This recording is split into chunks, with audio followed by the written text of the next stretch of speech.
Ngayong balik face-to-face classes na ang mga estudyante sa Metro Manila, sinulit ng ilang paaralan ang pagkakataon para gawing handa ang mga mag-aaral kapag may lindol. Yan ang ulat ni Gab Villegas. Isang reorientation ang isinagawa ng Batasan Hills National High School sa Quezon City para sa mga grade 7 students na layong ihanda ang mga estudyante para sa isasagawang earthquake drill ng paaralan bago ang 4th quarter nationwide simultaneous earthquake drill.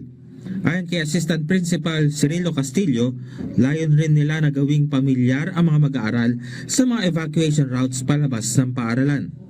So, napaka-importante po na maging pamilyar sila rito sa lahat ng sulok po ng paaralan para alam po nila ang gagawin nila at saan sila pupunta kung sakasakali po na wag naman po sana mangyari yung ating tinatawag na Big One. Sa orientation, ipinaalala ng mga guro sa mga estudyante ang duck cover and hold. Gayon din ang pagkakaroon ng pito at flashlight na nakasabit sa kanilang mga ID lace at ang pagsusuot ng ID.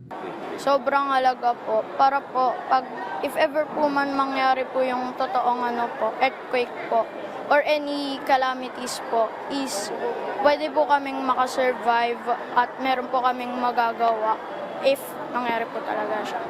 Kung meron po tayong preparedness about sa earthquake, mas magiging safe po tayo sa mga mangyayari po sa atin. Kagaya ng paghahanda ng go bag or kaya mga rules or mga regulations na gagawin po natin kapag may nangyaring earthquake po. Dapat may nakahanda na go bag ang bawat pamilya na kakailanganin sa panahon ng sakuna. Sa loob ng go bag, dapat naglalaman ito ng mga toiletries tulad ng sabon, shampoo, toothpaste at damit. Mga ready-to-eat na pagkain, tubig, gamot at first aid kit. Emergency tools tulad ng flashlight, power bank, pito at dibateryang radyo.